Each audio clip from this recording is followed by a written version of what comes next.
বাংলায় বিধানসভা নির্বাচন সম্পন্ন হয়েছে। ৪ঠা মে ভাগ্য নির্ধারণ জানিয়ে যুযুধান সব দলে ভোট মিটলেও স্ট্রং রুম নিয়ে যেন ফের মিনি ওয়ার চলছে। অভিযোগ পাল্টা অভিযোগের রাজনীতি নতুন নয়, তবে এবার ইভিএম চুরির অভিযোগে সব দলই পাহারায় বসেছে। খোদ তৃণমূল সুপ্রিমো মমতা বন্দ্যোপাধ্যায় শাখাওয়াত মেমোরিয়ালে গিয়েছিলেন। কুণাল ঘোষ, শশী পাজারাও বসেছিলেন পাহারায়।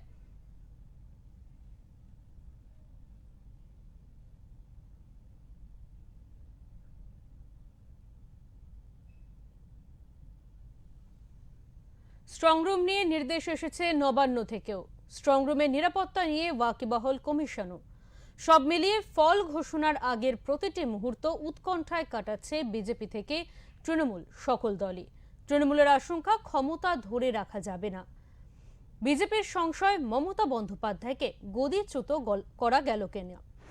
উত্তর মিলবে সোমবার।